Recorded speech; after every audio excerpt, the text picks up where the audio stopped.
This woman claims to have been his girlfriend. But did she really have a relationship with him? Or is it all just a ploy for money and attention? Geranda testified that she spent days and hours parked in front of the singer's house while he was away.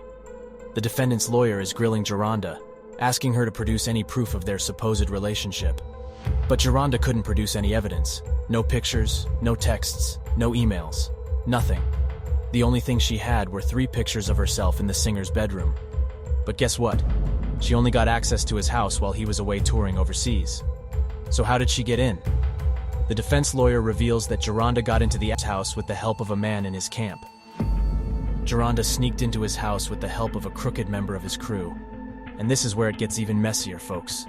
Geranda admits she paid off that slimy accomplice with money squeezed out of the singer from extortion lawsuits. That's right. She hustled him for cash not once but twice, and used it to shut up the guy who let her in. The singer's lawyer tries to dig deeper into her story, but the judge cuts him off. But hold up, it gets juicier. Geranda also confesses she was hooking up with the very man who helped her break into the singer's house. And it seems the judge didn't want that part of her story explored too thoroughly. I wonder why. The courtroom drama ends with Geranda looking defeated, but the question still lingers. Was she really boning the singer, or was the whole thing just a ploy to cash in? The math ain't adding up, that's for damn sure. It's clear that Geranda went into this with a plan. She was going to gin up lies and deception, then cash in. She knew his history, and researched the civil lawyer all those women go to take her false claims and turn it into a big payday. She didn't just go to any lawyer. She went to a specific one known for bringing lawsuits against R.Kelly.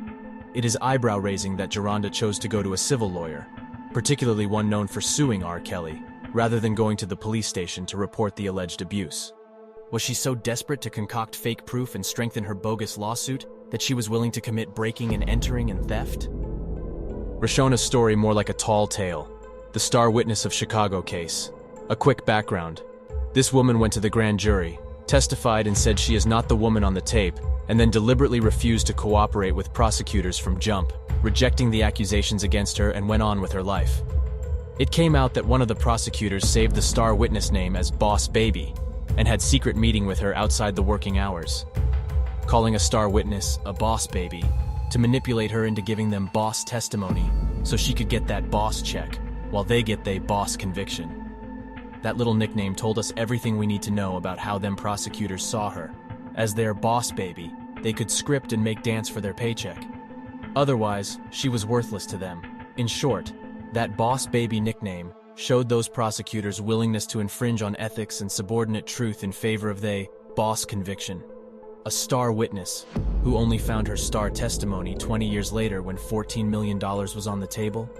So Roshona just happened to remember this new story after 20 years right when there's $14 million on the table?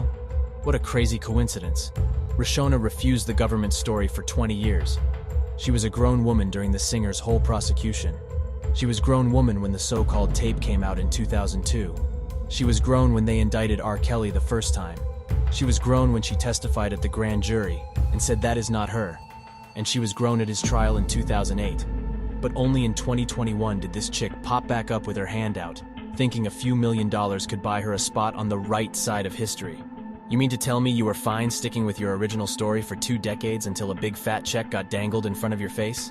Wow, that's so weird how your memory works. Then get this. In 2008, after the trial, she testified she lived with R.Kelly and got into a relationship. But now, in 2021, she suddenly claims to be a victim? The lies just keep piling up. Or should we say her story is just chock full of consistency, I see. And here's the real head-scratcher. It came out during the trial that she texted R.Kelly after the Lifetime documentary in 2019 saying, "Don't let the devil win." That sounds like something a victim would say to their abuser. Wait, she kept calling R.Kelly even after he changed his number? I thought victims tried to avoid their abusers, not chase after them. Silly me. So the prosecutors basically bribed her with $14 million to change her story and help their case. She told one story 20 years ago, stuck to it this whole time, then want to change up now that some money on the table? We've seen this movie before. It's called Lying for the Check. The judge seen straight through Roshona's sorry attempt to cash in on this decades-old case by rejecting that $14 million restitution she was asking for and sent her home empty-handed after being overly greedy. A life lesson she should have learned 20 years ago. Roshona clearly lying now. Either way, she ain't got no credibility left.